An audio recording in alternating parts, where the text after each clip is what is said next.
Bom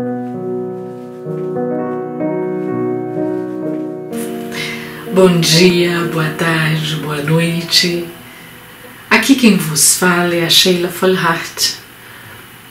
E hoje venho falar com vocês sobre um tema que todos nós já ouvimos, todos nós conhecemos. É um tema até meio batido. Eu venho falar sobre o perdão. Apesar de todos nós já termos ouvido falar sobre o perdão, muitos já lemos sobre o perdão, há uma literatura imensa sobre o perdão, mas ele é uma das coisas mais difíceis de se fazer. Ele é tão difícil que foi a última lição que Jesus nos deixou, foi a do perdão. Ele deu exatamente quando ele estava pregado numa cruz, sangrando, cheio de dor, tinha sido açoitado, machucado, humilhado ao máximo. E no auge de toda essa humilhação, de tudo que aconteceu com ele de ruim, ele veio e deu perdão. Pai, perdoa-os, eles não sabem o que estão fazendo. E aí a gente diz, mas é Jesus, né? Eu também digo isso. Mas é Jesus. E por isso que hoje estou aqui para falar sobre essa difícil tarefa de reconhecer como é difícil perdoar. E eu acho que uma das maiores dificuldades que nós temos em perdoar é porque a gente não aceita reconhecer que nós não somos os anjinhos que imaginamos ser. Todos nós, quando se olha no espelho, a gente se acha maravilhoso, pelo menos a maioria de nós, né? A gente se acha maravilhoso, a gente se acha inteligente. Mesmo aqueles que têm um problema de autoestima, na hora que essa pessoa está em algum momento de dificuldade, mesmo assim, nesse horário, ela pensa, não, mas eu sou boa demais, o que eu penso é o que é o certo. Tá?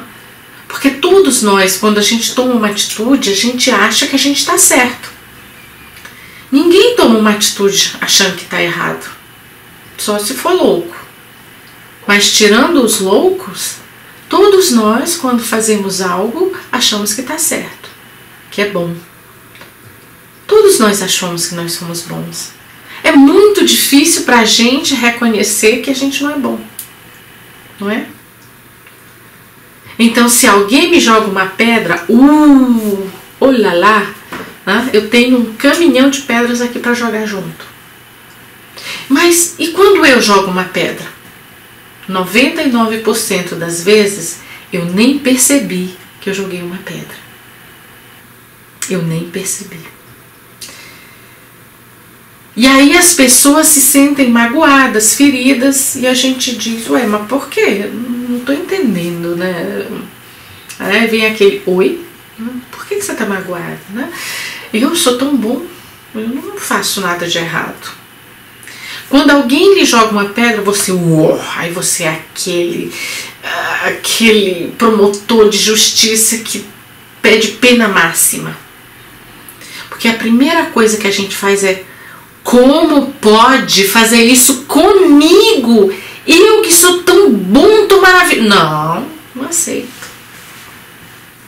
Então a nossa grande dificuldade em oferecer o perdão é exatamente porque a gente não consegue se ver como nós realmente somos. Normalmente a gente tem um óculos cor-de-rosa desse tamanho na nossa cara.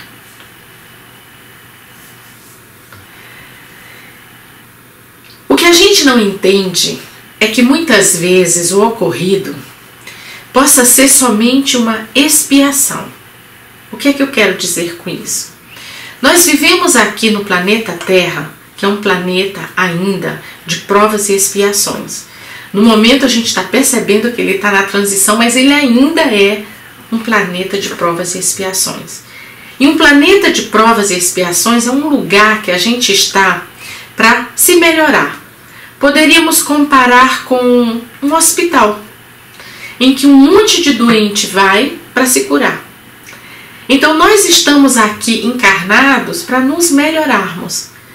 Então se a gente ainda está aqui nesse planeta, significa que nós não somos os anjinhos que nós imaginamos ser. Nós somos seres humanos falhos, seres humanos que estamos aqui para nos corrigirmos. É uma oportunidade que Deus nos ofereceu. Quando a gente reencarnou aqui, Ele é tão misericordioso, Ele é tão bom, que Ele deu para a gente a bênção do esquecimento. E só essa bênção do esquecimento já atesta o tamanho infinito do amor de Deus. Por quê? Porque imagine, né? Vamos imaginar aqui um caso. Você se acha maravilhoso, você tem uma filha que é perfeita, um filho que é incrível, um marido assim, que é daqueles que nem os das revistas são tão bons. Todos vocês se amam. Estão vivendo em perfeita harmonia. Mas imagine se você lembrasse que algumas encarnações atrás, esse marido perfeito, essa filha perfeita, esse filho perfeito, eram todos vocês inimigos entre vocês. Um tinha matado o outro, outro tinha roubado, outro tinha estuprado. Se não houvesse a bênção do esquecimento, você hoje estaria com essas pessoas convivendo dentro de uma casa? Não. Não estaria. Eu não estaria. Nenhum de nós estaríamos. Então a bênção do esquecimento na reencarnação nos é dada por Deus, é algo muito bom. E no livro Céu e Inferno, Allan Kardec nos fala das penas futuras. E nesse capítulo tem um item que ele denomina Código Penal da Vida Futura. Nesse Código Penal da Vida Futura, ele faz uma descrição das possíveis situações que passamos, que nada mais são do que as consequências de nossas imperfeições. Olha só. Então, tudo que a gente passa aqui é só consequência de nossas imperfeições. Tanto é que você vê que aqui na Terra a gente tem muito poucos momentos onde a gente está em paz com a gente mesma, onde a gente está tranquilo, sereno. A maior parte do tempo a gente está lutando, a gente está tentando respirar, a gente está tentando manter a cabeça acima das nossas preocupações. O nosso pensamento é acelerado, como o Augusto Cury vive falando para a gente não consegue freá-los. Então a gente vive assim numa falta de paz tremenda. Tremenda. E nessas faltas de paz a gente está vendo o quê? Que tudo isso é o que eu sou. Mas é muito difícil para mim admitir isso. Que eu sou esse ser inquieto, que eu sou esse ser difícil de se conviver. Porque a grande pergunta é, eu casaria comigo mesma? Eu gostaria de viver comigo mesma? Para muita gente a resposta é não. E sabe por que a resposta é não? Porque são pessoas que, por exemplo, não conseguem ficar consigo mesma um dia sozinho dentro de uma casa. E agora, com essa coronavírus, a gente está vendo isso assim de uma forma claríssima. As pessoas desesperadas porque tem que ficar em casa. As pessoas em pânico porque tem que conviver consigo mesma. Tem que parar tudo, tirar todas as máscaras, as personas e ficar consigo mesma dentro de casa. E é difícil. É difícil quando a gente não se ama o suficiente. Quando a gente não se perdoa. Quando as nossas imperfeições são tão grandes que a gente não quer nem saber que elas existem. Então Kardec, ele nos diz que os sofrimentos e as vicissitudes que experimentamos nos dá ideia das faltas cometidas no passado e das imperfeições que lhes são a causa. Então, tudo que eu passo é o resultado de algo que eu fiz no passado. Seja nessa vida agora, nessa encarnação, nessa existência, seja uma outra existência. Então, daqui podemos tirar que muitas vezes, em outras existências, nós fomos os algozes. Nós matamos, roubamos, humilhamos, denigrimos, machucamos muitas pessoas. Criamos muita confusão. Nós, eu, essa pessoa maravilhosa que está aqui com você. E como Deus é um Deus justo e bom, Ele nos dá a possibilidade de repararmos os nossos erros. Então Ele nos possibilita o arrependimento. E muitas vezes isto pode acontecer através de um opressor vindo de um passado distante ou próximo. Este vai nos ofender, humilhar, espizinhar, maltratar, machucar. E dentro dessa situação, Ele me dá a oportunidade de exercitar o perdão. O verdadeiro perdão. E o verdadeiro perdão é aquele que vem do mais íntimo do meu ser. É aquele que, como falei semana passada e outras vezes, na semana passada eu fiz uma palestra sobre o tema. Então, como falei e como sempre falo, o perdão verdadeiro é aquele que me fará lembrar no futuro da situação, mas sem a dor e as emoções negativas que a ele estavam ligados. Pois só depende de nós nos redimirmos ou não. A escolha é minha, sempre será minha. É por isso que eu tenho o livre-arbítrio. Porque se eu não tivesse o livre-arbítrio, Deus ia usar o determinismo dele, ia ser assim, ponto. Mas Ele me deu o livre-arbítrio, então eu decido. Eu quero, eu não quero. Eu perdoo, eu não perdoo. Eu me arrependo, eu não me arrependo. A nossa vida consiste em escolhas. Desde a hora que a gente levanta de manhã até a hora que a gente deita, a gente escolhe, escolhe, escolhe, escolhe. E depende de mim escolher o bom ou o ruim. A escolha é sempre minha.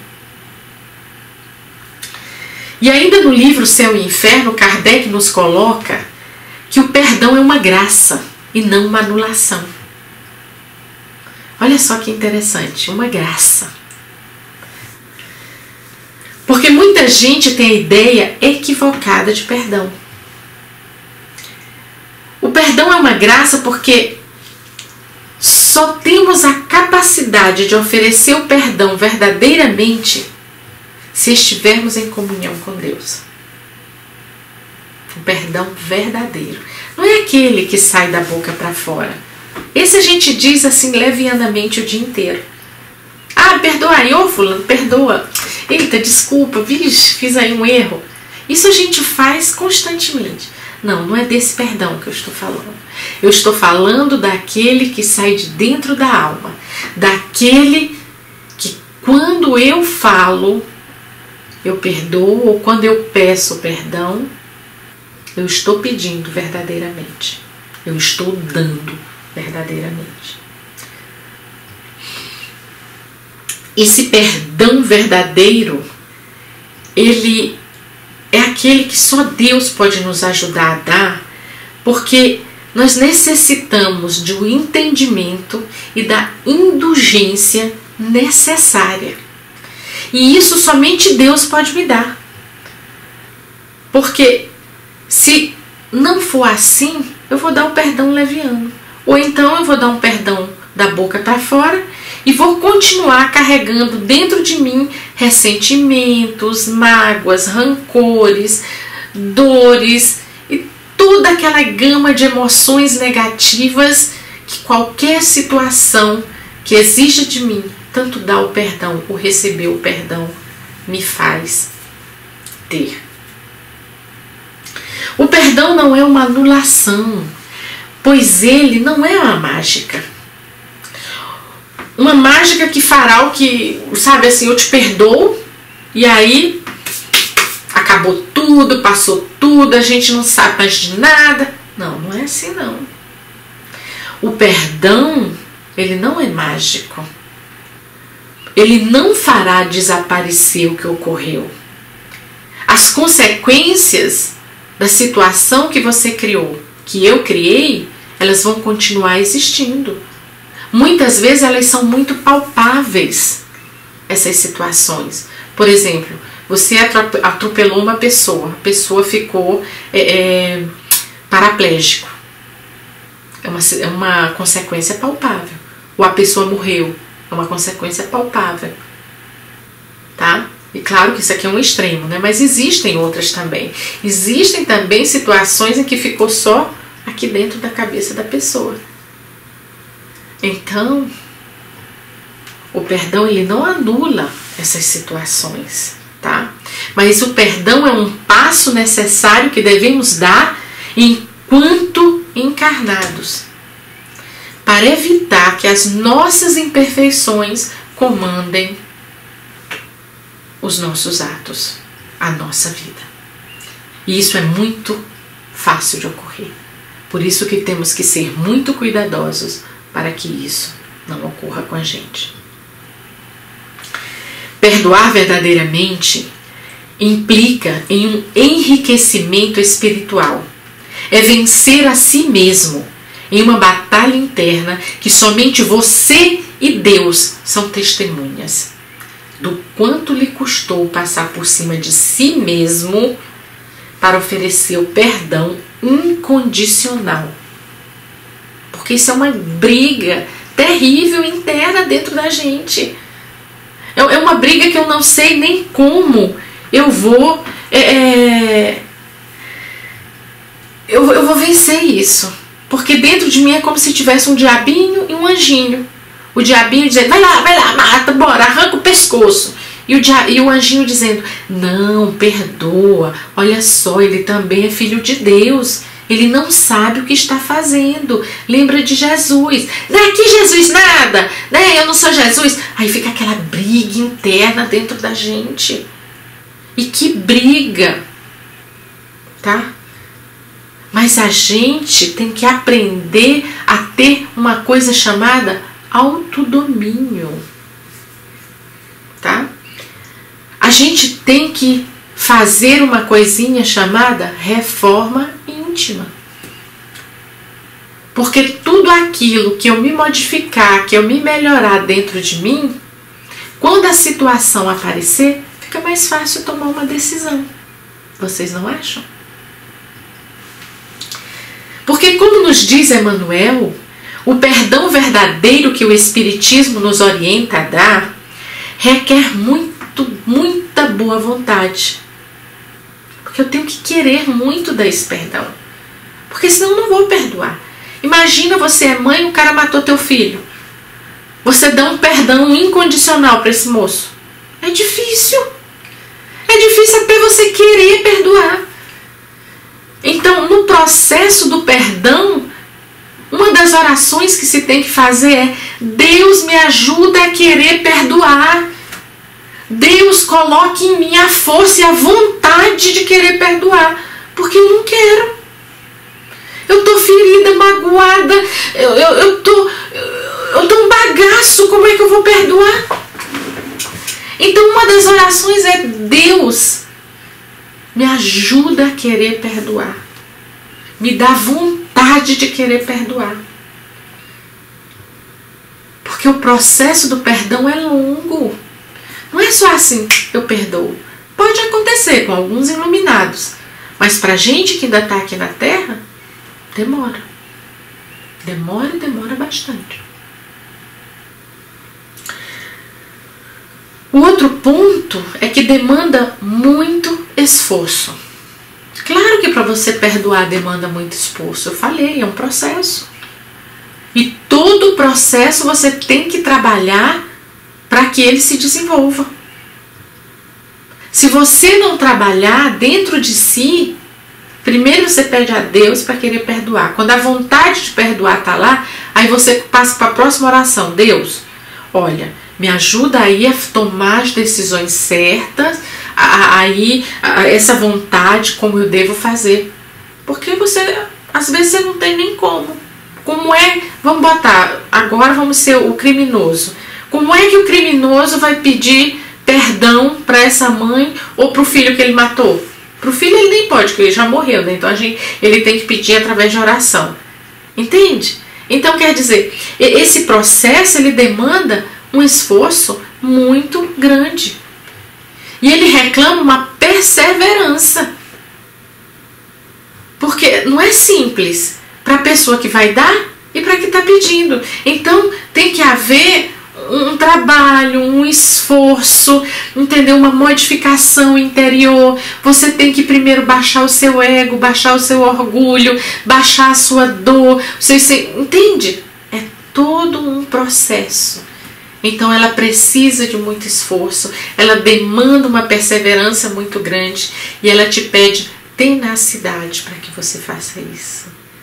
Então você tem que ter uma certeza, você tem que ter a serenidade dentro de si, tanto para dar como para pedir e receber o perdão. Porque muitas vezes é até difícil. Uma pessoa nem sabe que magoou alguém, por exemplo. Aí eu chego para ela, eu passei já por todo esse processo, né? Toda essa mágoa eu já tirei de dentro de mim, eu já limpei. Aí eu vou lá na pessoa assim, toda achando assim, me achando a rainha da cocada preta. Aí chego lá e digo, olha, eu te perdoo pelo que tu me fez. A pessoa olha pra mim, oi? Me perdoa? Por quê? Eu não te fiz nada. Aí você quer matar a outra. Aí você cai de novo em todo o processo. Então tem que haver muita serenidade, porque nem sempre você terá a capacidade do outro reconhecer que ele fez um erro. Principalmente quando são aquelas grandes mágoas que acontecem dentro da nossa família. Uma mãe que magoou um filho. O filho lembra que quando ele tinha 5 anos de idade, ela deu-lhe uma pisa que quase mata, para ele poder fazer alguma coisa que ela queria. Ela nem lembra mais dessa pisa. Aí o filho chega com 35 anos, depois de não sei quantas terapias, e diz, mãe, eu te perdoo por aquela pisa. A mãe olha para ele, que pisa? Ela nem sabe mais da pisa que ela deu. Entende? Então a gente tem que ter muita tenacidade para reconhecer se pode haver uma conversa ou não. Porque muitas vezes a pessoa quer mesa limpa, sentar, conversar, mas nem sempre isso é possível. Então você também tem que ter, dentro desse processo do perdão, a capacidade de reconhecer que o perdão, quando eu dou ele, a primeira pessoa e a única pessoa que realmente é beneficiada sou eu. Porque é dentro de mim que está a mágoa, é dentro de mim que está o desespero, é dentro de mim que está tudo aquilo que está doendo, que está gritando, que está em desespero. Não necessariamente naquele que me ofendeu, não necessariamente no ofensor. Muitas vezes sim, também no ofensor. Normalmente quando são coisas muito grandes. Mas quando são coisas que só pra gente é grande, a maioria das vezes o ofensor nem deu conta que nos ofendeu tanto. Então, a gente tem que, para dar esse perdão, né, quando eu dou ele, quando ele é verdadeiro, esse perdão, ele me proporciona depois a oportunidade ou a possibilidade de sorrir da situação. Então, se eu dou um perdão verdadeiro, tá? Vamos pegar o caso do filho.